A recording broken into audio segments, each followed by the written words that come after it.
Hello, everyone. Welcome to the first ever 13th Man CFL Pre-Game show that we are doing because we started this ahead of last season before it was canceled. So we finally get to do this pre-game show that we've been planning for about a year and a half now.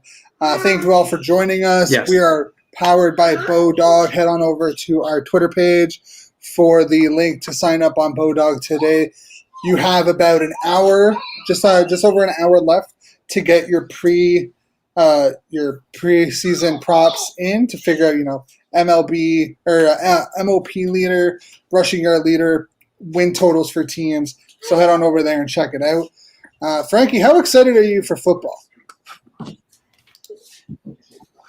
Holy smoke, Shane. I've just been going through the whole day, kind of figuring out what I could tweet next. That would be, fun, I guess.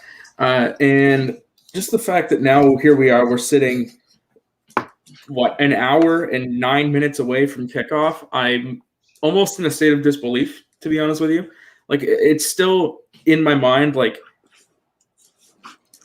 don't understand. There's going to be a game happening tonight. We're going to have to see what happens when kickoff happens, It's just it's such a foreign feeling to me at this point. Yeah, it's kind of crazy. I'm not going to lie. I've been up since 6 o'clock. So if you noticed on our Twitter page, I sent out a tweet about probably 6:30, basically being like, morning, everyone. It's CFL game day. And, man, I've been going through this. It was a bad day at work. Everything that could go wrong went wrong. The only thing I had going for me was the fact that there was CFL football tonight. Yeah. I didn't do much today. I was at Red Blacks practice this morning. Not a whole lot happened there. And, just to kind of see the feeling of there's football back on tonight is different, through training camp and stuff, it was, we're back. We're headed in the right direction here. But to actually see that we're going to be on the field tonight is going to be so different. And just, we've been waiting, 20 months for this? Here, I looked into some of our stuff that we've done, since we started last April, Shane. 102 articles is what we've published. Our 100th one out last week, where it's roughly, including our bonus episodes of the podcast, 70 episodes. I think this might actually be 73. We've amassed over 500 Twitter followers. We've got 200 something on Facebook. We got a TikTok going now. All this stuff that we've done, and not one down of Canadian Football League football has been played.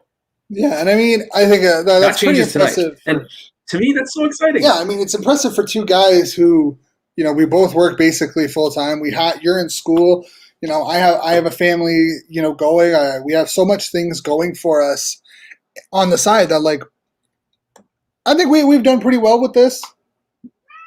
Not gonna lie, I think with everything kind of thrown at us for the last year, we've done pretty well. Yep, and you know what? We've been talking about doing these pre-game shows for a while. I don't know what TSN's doing tonight. I'm assuming they've got something else going on, but this is something that we want to continue. I don't know if we're going to be back the rest of the week. If we're able to, we probably will be. Maybe not a full hour, but 20 minutes wherever we can before a game. I think we'll shoot for that. But tonight, Hamilton Tiger Cats, Winnipeg Blue Bombers, Grey Cup rematch, although 2 years later. Hey, Grey Cup rematch is a Grey Cup rematch. Yeah, and there's not that, at the surface of it, all the star players from those teams are back, right? For the most part. Hamilton's missing a guy, I guess Rico Murray is the one that comes to Rico mind. Merker, Delphin Bro. There are some pieces, especially on that defense. Yeah. Larry Dean. Yep. Can't remember if he was on the Grey Cup team or if he was away. You're missing guys like Chris Strevler. Matt Nichols was on the sidelines for that game. He's not there anymore, of course. But you also have Van Zyl, Addison, Adeleke. Just injuries on both sides of the ball. You have no Andrew Harris. You have no Adams. Yeah. So there is a good amount of people. You also have someone who wasn't in the game, starting running back for the Tiger Cats. That's in the starting lineup this year. Back in the starting lineup, missing most of last year with an injury. So can we just quickly mention too? The way that the Hamilton Tiger Cats have posted their depth chart on Twitter is horrendous. I can't read it. I mean, I can. I wish they would have sent that. Like, it's just not. I don't like it. Like, I find it very hard to read, especially for a guy like Sean Thomas Erlington. That writing on the back of his jersey, if you don't know the number by heart, is way too small. I mean, that one and Whitford are probably the two worst out of the bunch. Now, am I missing something too? But they have 2 right guard positions listed. What? They have a right guard listed, or 2 right guards listed right next to their quarterback, and I don't think they're right guards. Oh, yeah. I think that was supposed to be their fullback, and they just messed it up and accidentally put fullback. Yeah. Their right guard. Yeah. You know what? It's week 1. They brings up another point that I noticed. There's no preseason. Got to give the social media team a little bit of slack here. Yeah. I mean, for sure. But I looked at that and I was a little curious because, I mean, you're looking at the team. They got 1 extra offensive lineman. It's Coulter Woodmansey. So it could – I mean, I just don't know if taking 6 offensive linemen to your first game, especially when you haven't played in 2 years. Yeah, I think that's my thing. A great idea. That they have – you know, I feel like – they have 4 running backs and 2 fullbacks in their lineup, and only 2 quarterbacks as well. Which makes sense. You don't have to take more than 2 quarterbacks anymore, but yeah, it's weird how they have like who they have where.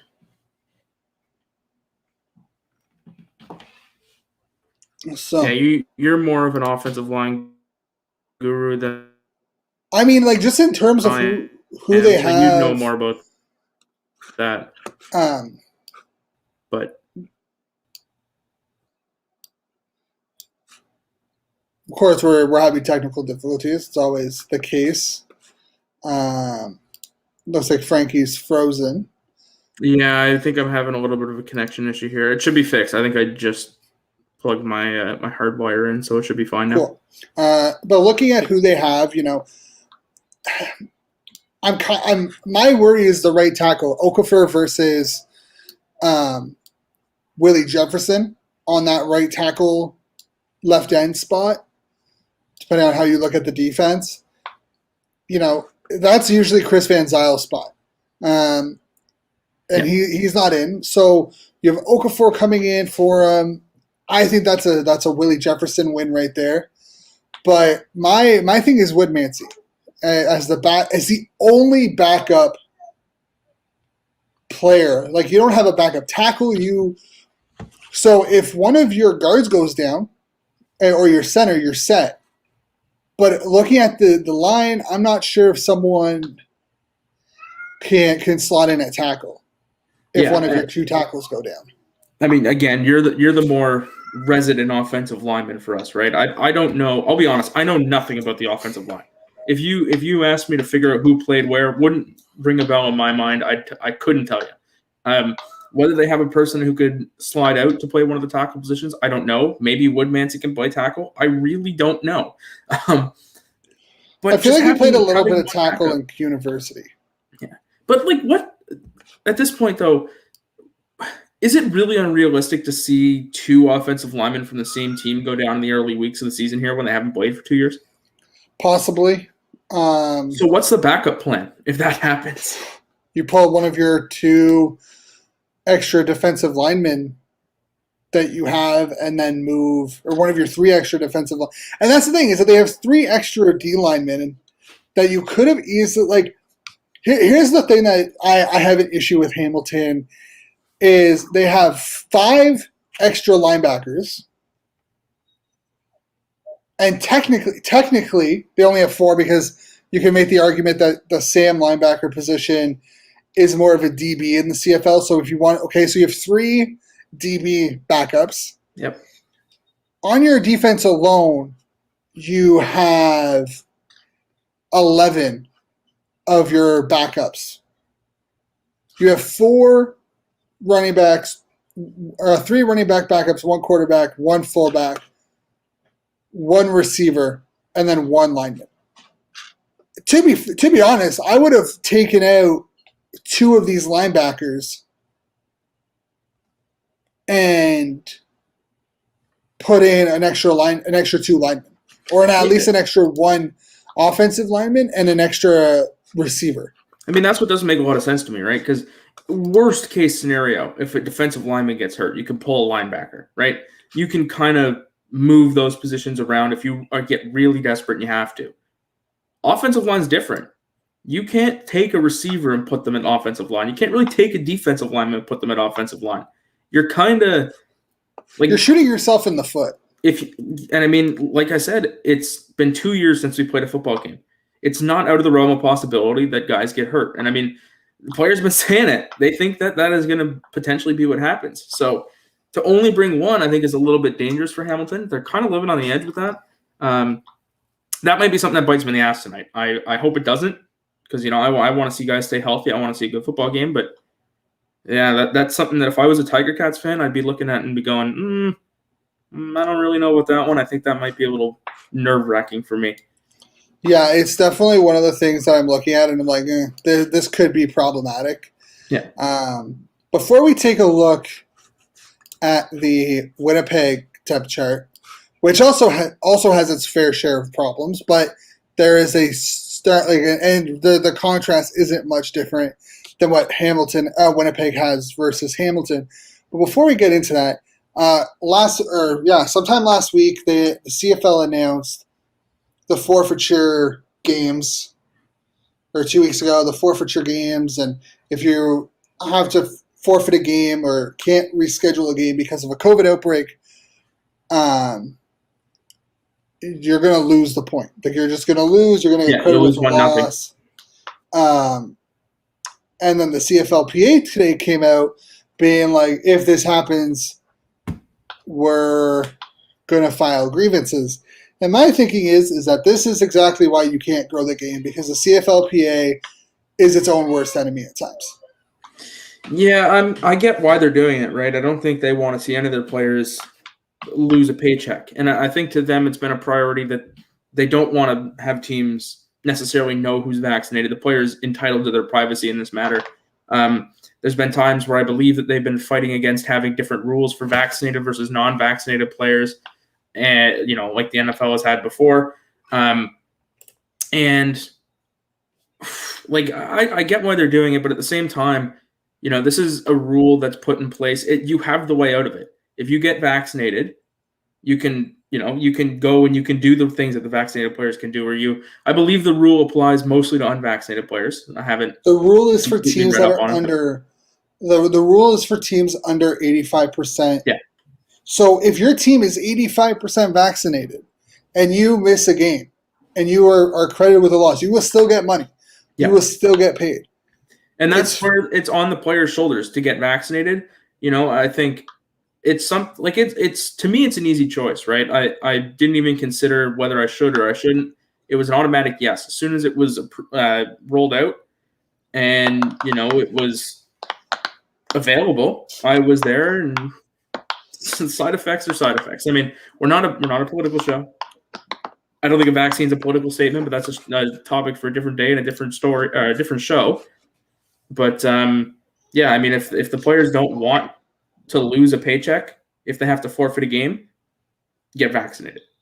Yeah, and I mean, you don't have to expose players who are and aren't vaccinated, but, you know, you don't get vaccinated at your own risk. And in my opinion, I think this is where the CFLPA continues to show its inability to help grow the game. Yeah. And this isn't on Simone or anyone specifically. It's just, you know, instead of accepting the fact that, okay, you know, it's on the players now. You know, the owners have put up their bill. The owners have put out their, because, like, realistically, why should you get paid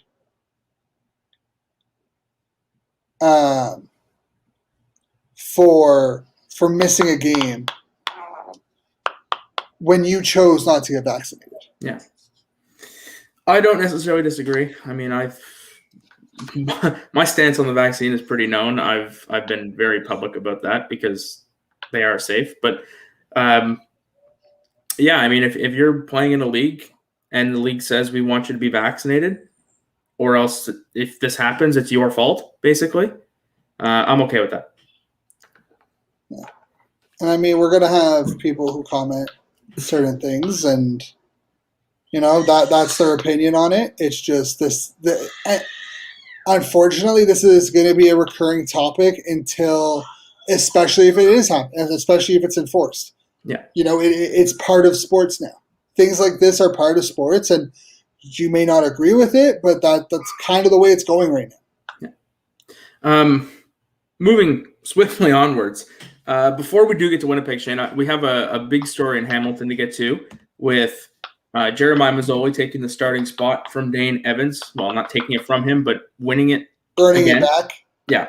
And, yeah, I'm fully on board with that from Hamilton's perspective. I don't think that there was a chance in hell they were going into this season with Dane Evans being the starting quarterback. I think this was the most obvious option for me the whole time. If things go to shit tonight, you can always go back to Dane Evans, although they really shouldn't because Winnipeg is missing their two key players. Hamilton should win this football game, but I think going back to Mazzoli is the easy option. It's the one that they had to make because really you shouldn't be losing your spot because you're injured. No, but I mean, at the same time, like, and again, this year was different because we didn't really get a full feel of camp like we would regularly. But in my opinion, like for example, Bethel Thompson is starting in Toronto because that's a lot of injury stuff. Yeah, because Arbuckle has spent most of the camp hurt. Mm-hmm. You know, and I think that's really what it came down to was that it would have been something like Mazzoli not being able to perform properly, or he was dealing with an issue like an injury for him to not win the starting spot. I think there was a chance, but it was a very small chance that Evans won the starting spot coming out of camp. I think he would have needed a preseason. But by the way, I want to speak directly to Red Blacks fans on this one, who were freaking out about Matt Nichols being on the injury report and saying that they should have kept Arbuckle because Matt Nichols is injured. Well, who's going to play week one and who isn't? This isn't a matter of Nichols is injured because he's always injured and Arbuckle can't get injured. This is how this works, you know. Okay, but like to be fair, Red Blacks fans, they're kind of nuts. Like, to be fair, like Ottawa sports fans are very emotional fans. Mm-hmm. Like, very true.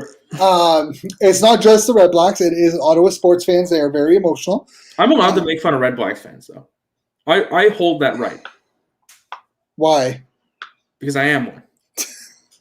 I mean, fair. I mean, I make fun of almost every fan base, but no, I mean, I follow a lot more Red Blacks fans on Twitter than I do any other fan base, and it was just comical to watch them freaking out about how Matt Nichols is always injured. To be fair, I remember can't get injured.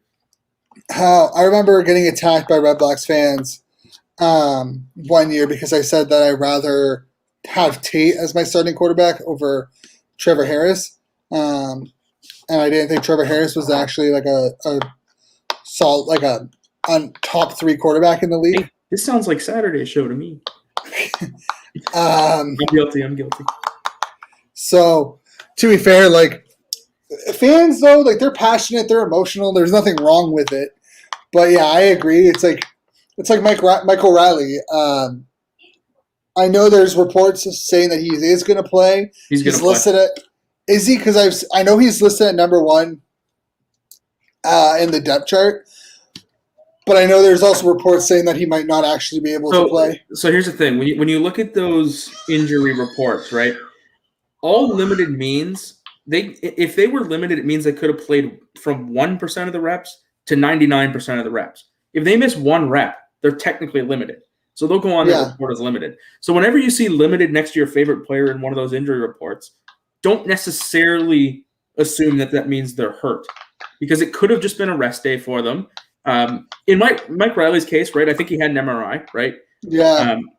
And it came back negative? Yeah, so there was something up there that they wanted to take care of for sure, but it's not like he's massively injured. The same with Matt Nichols. Like, he was nearly a full participant at Red Blacks practice today, But I'm sure when the injury report comes out, it's going to say that he was limited because he took a couple of throws off. And that, like the limited thing, I think it sucks. I think it's dumb that it works that way, but that's how it works. How do you feel about the new like injury report? Because personally, I love it. I think teams hate it, but I like it because it gives the fans a little bit more of a grasp on what's actually going on. And more importantly, it gives the people who are putting money down in these games an idea of what's going on. Because if they went into this game, you put money on Winnipeg, and all of a sudden, oh my God, why do I forget his first name? Trevor, Not Andrew Harris. Caleros? No, Devon Adams? Devon?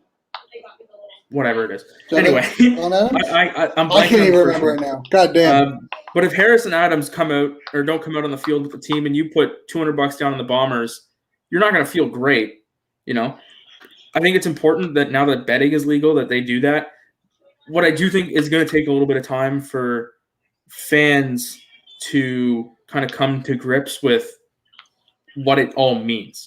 Because it's a lot of information to take in. It's a lot of names that are on these lists every day. Finding out who's actually hurt and thinking and like looking through them, you know, in the past, if a guy's been limited for one day and full participant for the rest of them, it's a rest day. If he's been limited the whole time, he's probably nursing through something, you know. Looking through those is going to be kind of important. And I think it's going to take a little while for fans to get used to.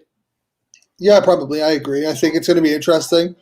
I mean, I was looking over them and I'm like, like this, to be fair, like it's not really going to matter until the season gets going because you're really, like in camp, they're going to be nursing things. They're going to be used. And I mean, even all year, you're going to have players that were listed as did not participate, DNP.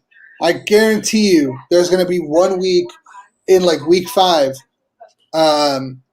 You're going to have Nichols or someone not participate in practice basically all week. And it's not because they're hurt. It could just be, you know, resting something. Like they're not injured. I think did not participate is a little more telling than limited. Well, no, because if you don't participate, you're listed as a did not participate. Yeah, but that means that Nichols wouldn't have thrown one pass that day. Yeah. You know, I think that if somebody didn't participate for an entire week, I think that probably means in most cases that they have some kind of injury. Not necessarily, because I think Ottawa. Because you said Nichols. Let me pull up their schedule because I think there's 1 week that they play like a Wednesday and then a Monday. Maybe in that case, yeah. So like you are going to have these situations where there's a condensed, like there's actually a condensed schedule or a condensed like 2 weeks. Yeah. Where you see it. I know this isn't our Red Blacks pregame show, Shane, but my father has asked a question about who our players to watch are for this season for the Red Blacks. I'm going to come at you with 3 receivers and 2 players on the defense. I'm going to go with Daniel Peterman, Jordan Smallwood, Anthony Coombs, and I'm on the defensive side. I'm going to go with Don Unamba and Micah Alway. Yo, Micah is a G. I love Alway. Those 5 guys are all new guys, by the way. Of course, there's guys like Sherrod Baltimore, Antoine Pruno, Abdul Kane that, you know, we all know about. But those are 5 new guys that I think you should watch for. Yeah. Like, oh, man, Ottawa's on a bye week next week. But, for example, I don't know. I mean, you've been at camp more, so unfortunately I don't have much of an answer. Personally, I think Cleon Lang on the defense – Sherrod Baltimore are the 2 players, in my opinion, that are going to have huge impact. Sherrod's been nuts, by the way. Like, yeah, I think he's going to have a great – like, he could have a defensive player of the year kind of year this year. I believe so. So those are 2 guys on the defense that I want to take a look at. Coombs, personally, and Galanders. I think Galanders fits so perfectly in this offense that you're going to see him get more touches. There will be. He's been taking number 2 reps, but I mean, every time he touches the ball, something happens. So yeah, I figure at some point he's going to get a shot.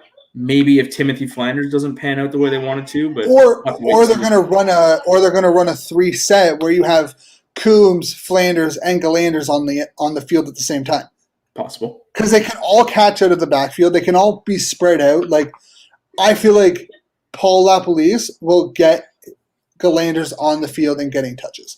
But, this is, we could probably talk about Red Blacks for a while. Maybe we will. Maybe we'll do it ahead of their Saturday game against the Edmonton Elks on Saturday night at 10 o'clock. But we're going to head back to the Winnipeg Blue Bombers, who are looking at continuing their Grey Cup run with most of their starters back. I think the two big names that are out are Adams and Harris. But looking at this offense, Wolotarski, Dembski, and Lawler are fantastic players.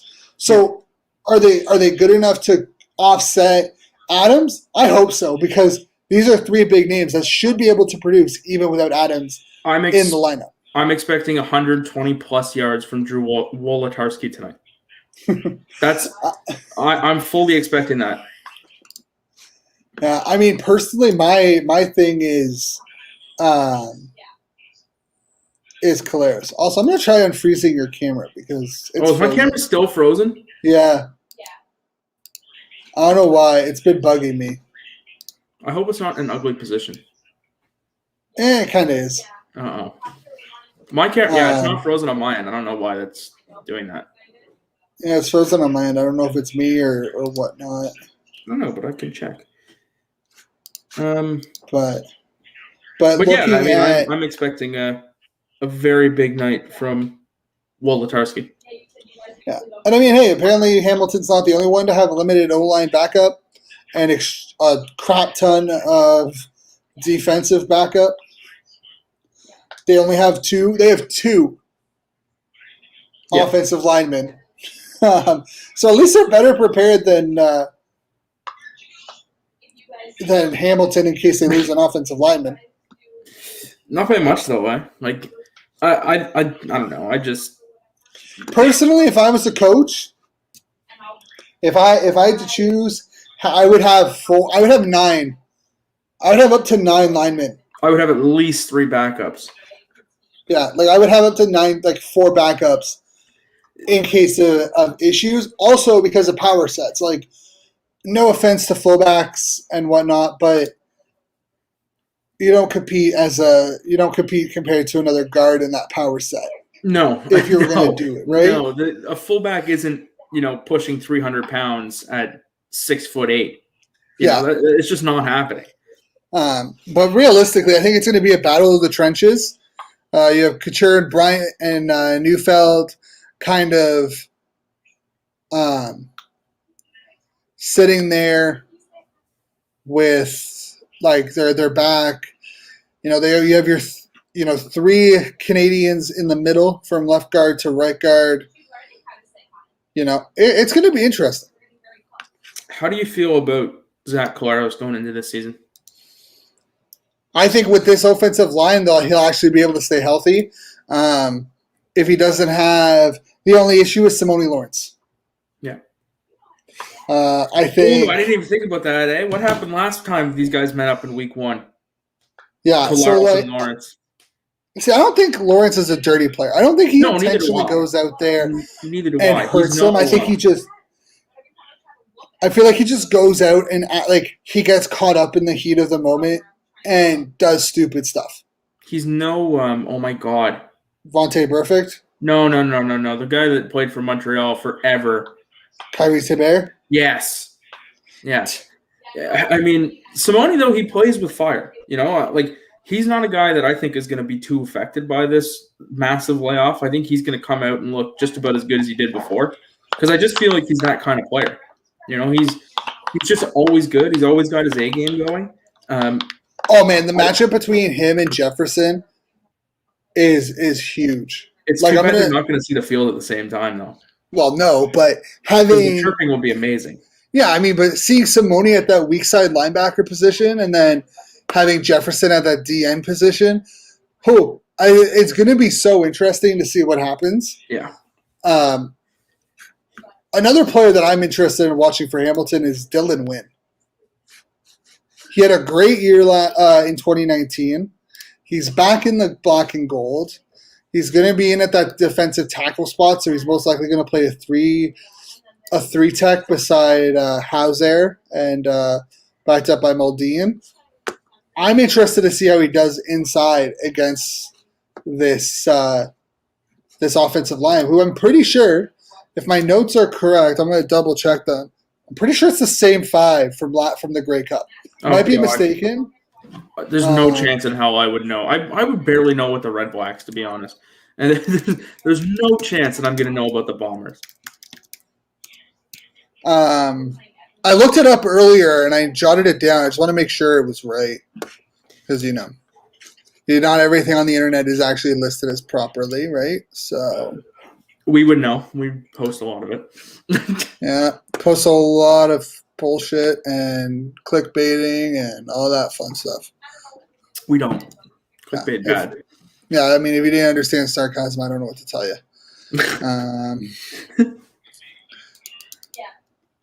Position.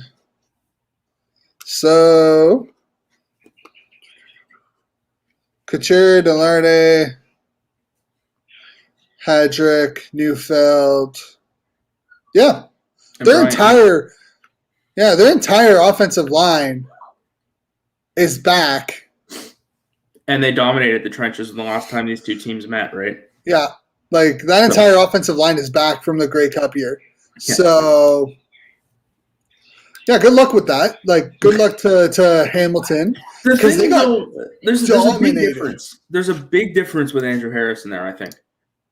I don't think so. I don't. Between Oliveira and Augustine, who's actually going to get the ball a lot tonight? Probably Oliveira. And yes, I mean, Harris makes a difference, but I don't think it makes that much of a difference because you can still run the ball. Yeah, I know, but I think Andrew Harris just is so good as a running back that he finds the smaller holes. Will one of these other two do the same? I don't know. It's going to be we're going to. I feel like I remember people having this discussion when John Cornish would miss time or with Calgary, and then whoever was the backup would just have a good game. I'm not expecting like 100+ yards. No, I think Clark is going to throw the ball quite a bit tonight, to be honest. But I mean, I feel like pretty confident that with this O-line, there's a good chance that like Olivier and Augustine see a split amount of time and they both pick up yards. Yeah. The other thing of note, though, they do not have the same offensive coordinator they had in the Grey Cup. No, but I have a feeling that you're going to see very similar offense. Buck Pierce is their offensive coordinator now. I did not know that. Yeah, and he played under LaPolice. Yeah. That to me, though, I think that's going to be interesting because how much of that offense was down to Paul LaPolice being one of the best offensive coordinators in the league? That's more of a question than a statement. Who knows? I mean, I think we're going to see a lot with the LaPolice that we're seeing with Campbell, right? Was the personnel in Winnipeg just suited perfectly for his offense? Or is he actually that good of a coach? And we're going to see the same questions asked in Campbell when he's out in BC. Is that how good of a coach is he actually? Yeah. I think, well, I mean, again, this is a Saturday topic with LaPolice, but I think that Winnipeg is going to miss Paul LaPolice, to be honest. I'm maybe expecting a little bit of rough around the edges with them tonight just because of no Andrew Harris and no – it's not Devontae Adams, is it? That's the Green Bay guy. Yeah.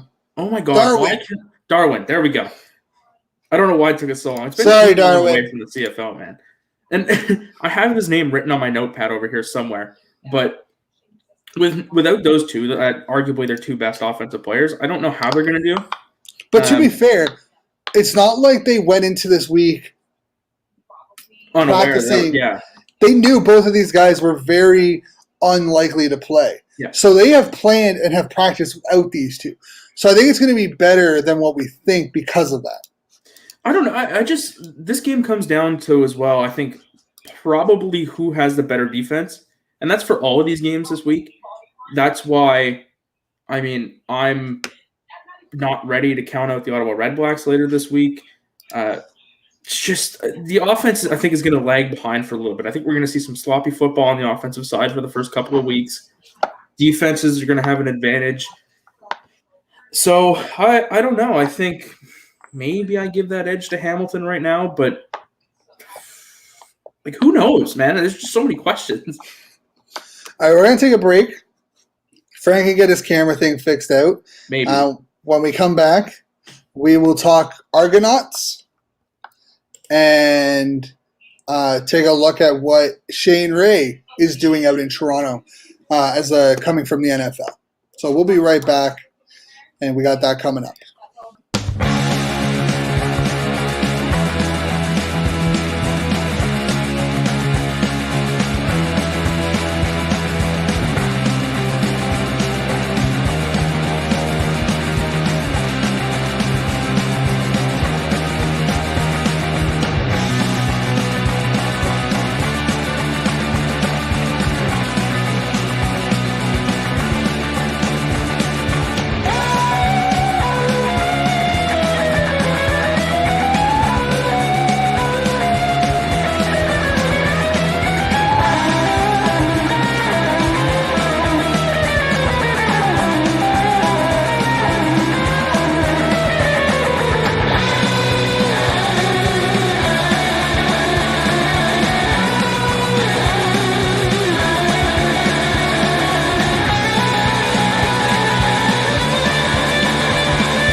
All right, we are back. Frankie has his camera fixed, thankfully. Yay! I didn't know if that would work or not.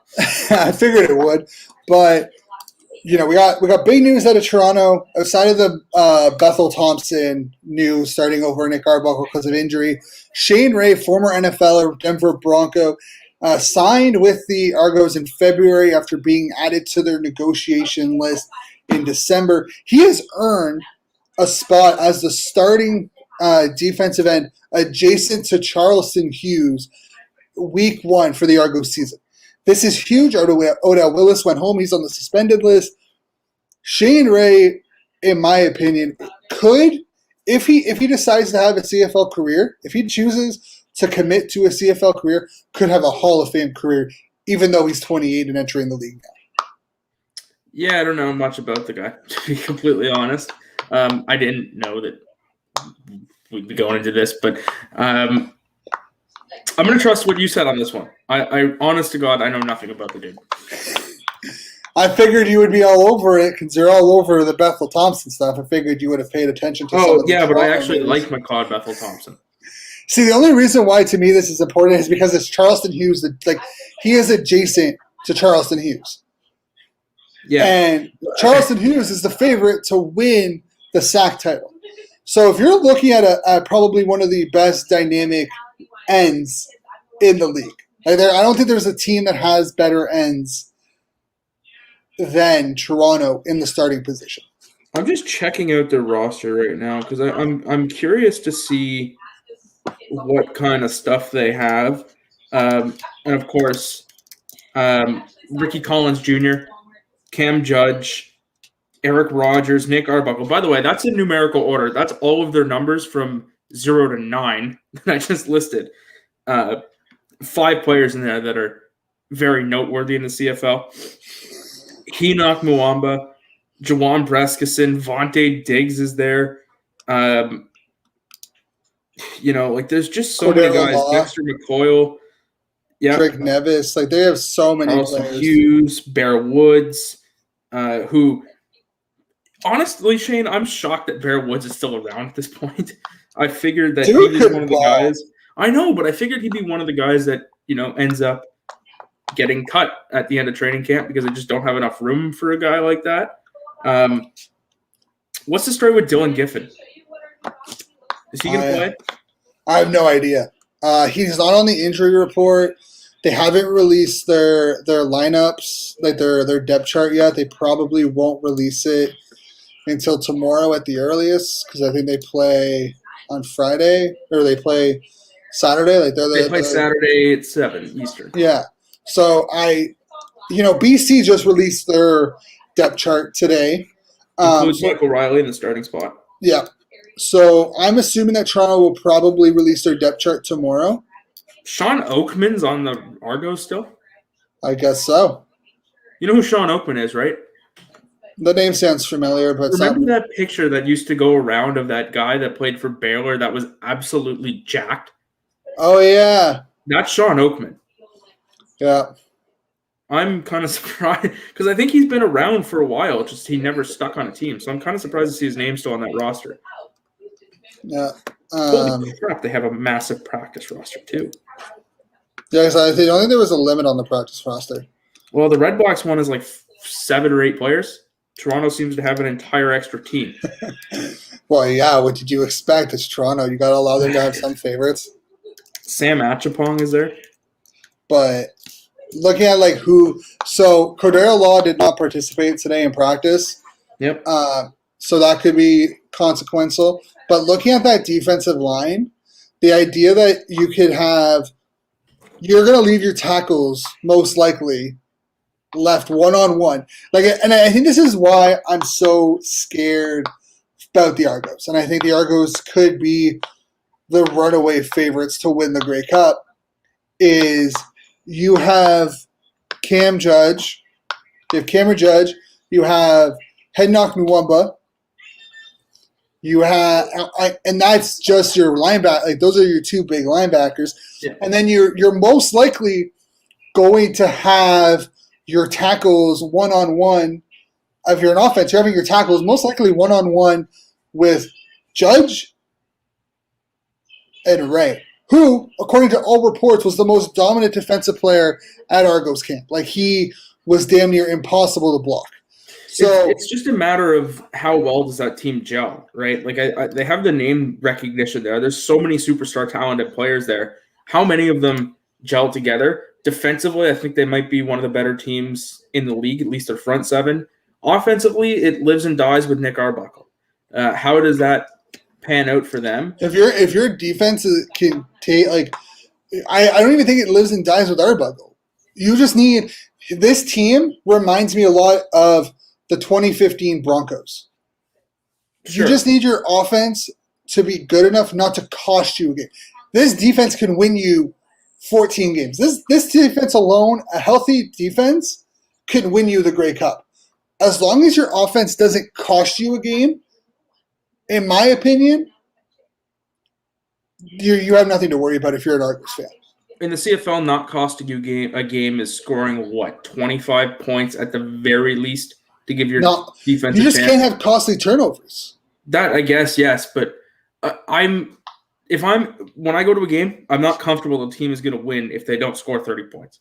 Well, yes, but if you can sustain drives, if you can muster up scoring drives and avoiding, not necessarily costly turnovers, because in my opinion, every turnover can be costly. Every single turnover is costly unless it comes in the last second of a game when you're up by 30. Yeah, like every turnover can be costly. It's the unforced turnovers. It's the mental errors on offense. It's the receiver running the wrong route, getting picked off for a pick six. Those are the kind of mistakes that if this offense can avoid, because this defense should be good enough to generate points by the defense. Yeah, they'd be better if they had Alden Darby still, but they had to use him to bring in a position they were lacking in the offensive line. So, as much as it sucks losing Darby to the Blue Bombers, which I don't even think he's on. Did I see him? I didn't even see if he was on the. That would have been something that I think I would check, but in my brain, he got traded from Winnipeg to Toronto, which is obviously stupid. But Alden Darby. He's not even in. See him there. Have we seen their injury report? I have not, but I can take a look to see if I can find it. Alden Darby. But yeah, do we want to go over some of our picks for tonight, Shane? Sure. I've got them displayed behind me here, but since you haven't been able to see my camera this whole time, we did this last NFL season. We showed all of our picks on Twitter or whatever. We kept our records going. Shane, I think I ended up winning. To be fair, I have no idea. I think we stopped. I had it pulled up a while ago. I think I ended up winning by some miraculous recovery and recount, if you remember that, actually. We recounted. We found 3 games or something like that I actually won and you actually lost. Something like that. I have no idea. I totally forgot about it. Yeah, I think I won. So, yay me. But here we go. Week 1, game 1. Shane and I are both going with the Hamilton Tiger Cats.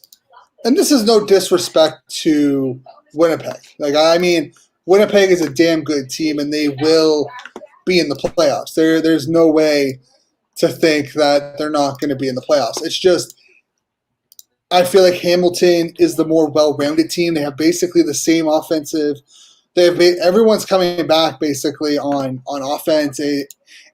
My only issue is that my only concern is that Okafor versus Jefferson battle on that right side, and if the Hamilton defense can get to the quarterback, because if Winnipeg could win the trenches, I don't care who you have, they can win this game. Yeah, neither of us are putting any money on this game. If we were, you would see a little lock next to our pictures. So we both took Hamilton. Doesn't really make much sense to put money on them when they're the favorite. But one thing that we can talk about here, Shane, is the over-under in the spread. Over-under has been changed to 49.5 points. Over or under? So 49.5 points. That's just under. To do over, that's 25 points each team. I'm going to go over. I'm going to go over on this. Okay. Any reason why, in particular? I think both offenses have the capability of scoring more than 25 points each. Okay. I'm going under because I think that this is going to be a defensively dominated game. Yeah, and I think defense is going to score at least 2 touchdowns. Yeah, total between both teams. I don't really feel comfortable shooting the over when the offense takes longer in general to gel together than the defense does. And then you add the 2-year gap on. I'm not exactly comfortable taking the over in that one. If I was putting money on this one, I'd be shooting the under. Yeah, see, I feel like these are the 2 teams that you could probably get away with it going the over because it's the same offense. It's the same players. Like I know most teams have most of their starters returning from that 2019 game, so they're not learning anything new. So I feel like this is the one game that if you were going to pick the over, I would take the over. I just think this is a tough one because we don't know anything. That's why I'm not putting any money on this one. I would also take the spread. I don't think they cover the spread. A 2-point spread, I'm not taking it. That's a really tight spread to begin with. This game being decided by less than a field goal, I don't see. I think somebody's going to just take it and run with it, to be honest with you. Yeah, I would take the over on the spread. And I would take, if you're I wouldn't put any money on the winner because you're not going to get much. Yeah, unless you think Winnipeg is going to win. But even then, it's for every $100 you spend, you make $10. So it's not a great return tonight. No, but here's the thing. On Bodog, you can head over to Bodog and you can do some of their future prop betting for the season. So before we head on out, there's some props for tonight too. I believe so. I haven't checked. I haven't actually had a chance to see it.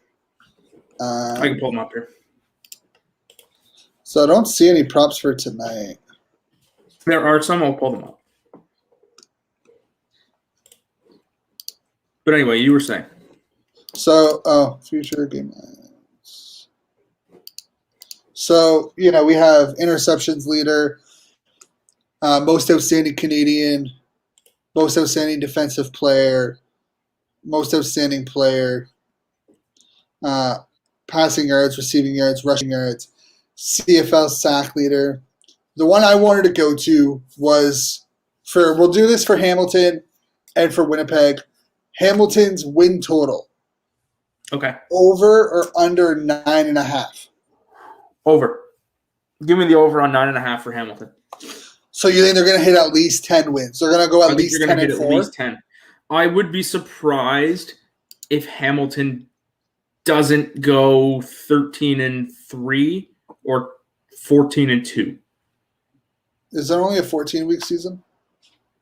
Is it for? Sorry, what am I saying? You're going to say it's 14 games, 16-week season. Oh, right, yeah. So, yeah, give me 10 wins for them. See, I'm going to go on the under on that one. I think they go 9-5. I think they lose 2 games to. I think they'll lose to 2 games to Toronto. They'll lose a game to Montreal, and they're going to lose 2 games to Western teams. Okay. I mean, I can see it, but I don't know. I just think that 10-4 is the absolute minimum that I can theoretically. Like, that has to be as low as they can go because that team on paper has a chance to go undefeated. Oh, 100%. But I have a feeling that they're going to go 10. They're going to go 9-5, and that brings us up to Winnipeg. They are sitting at an over/under of 8. So I'm going to round it up to 8.5 because you can't just end at an 8. So 8.5 over/under for Winnipeg. I'm, again, going to have to say the over, but I wouldn't put money on it. There's just something about this team that, not saying that they're a bad football team, but I just think they might be in a little tougher this season. They might come alive towards the second half. Maybe they hit 8 wins. Maybe they hit, they could win 10 games, but if you go 7-7, you probably still make the playoffs. So, I don't know. This is a tough team to really predict, especially with a quarterback who is injury prone and a backup quarterback with Sean McGuire. It's hard to exactly pinpoint what's going to happen. I'm going to take the over. I think they finish with 9 wins. I think 9-5 is probably a reasonable response. So I'm going to take the over on it. If Collaros is healthy, I see them easily getting 9 wins. Yeah, I think the over would be a safe bet in my opinion. Yeah, but as far as some of the other bets you can make tonight, you can bet on how many points each team is going to win by. You can pick 1-6, 7-12, 13-18, 19, all the way up to 43 or more points. You can pick if you go to football, and then you sort by CFL. If you click on the game, you can bet on who wins. You can bet on the spread, the over/under. You can bet on the spread in the first half, the winning the first half or winning the second half, first quarter, whatever. You can. Okay, that's why. Bet on I'm stupid. Over/under for each team. So Hamilton's over tonight is 27.5. Winnipeg's over/under is 23.5. You can bet 20. on first scoring method. Yeah, who's going to have the total receiving, or Brandon Banks, Kenny Lawler kind of thing. Yeah, I see that. Yeah. I never even thought about clicking on it. Wow, I'm an idiot. You can pick total passing yards for Mazzoli over/under 26 or 276.5. For Zach Collaros is 217.5. Passing attempts for each quarterback, total passing touchdowns for each quarterback, total completions for each quarterback, total interceptions thrown, which is at 1.5 for both. You can also bet on the overtime. Is there going to be overtime tonight? No is not a great line, I'd say, at minus 3,300. And first team to score. You bet on first team to score, which, again, not great line either. But, yeah, there's lots of stuff to bet on tonight if you want to bet. You got 15 minutes to get those in.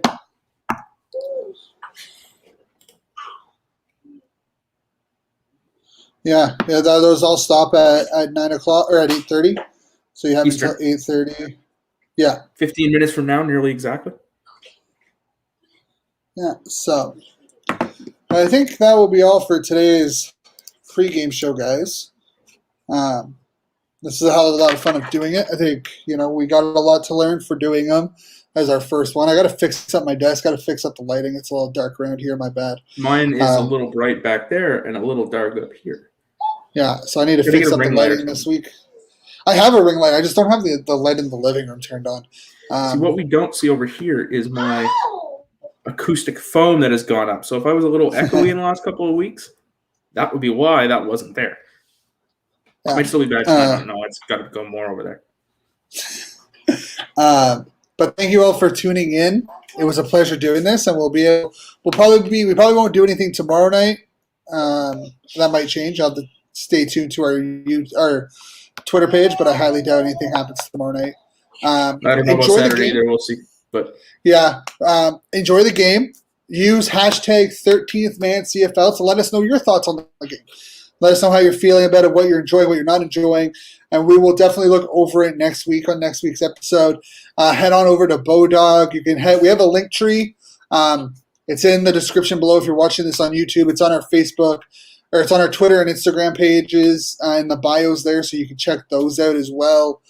And yeah, you follow us on Facebook, Twitter, Instagram, Reddit, TikTok, YouTube, all that fun stuff. Subscribe onto YouTube, and stay safe, guys, and enjoy the football. It's finally back. Time to get excited.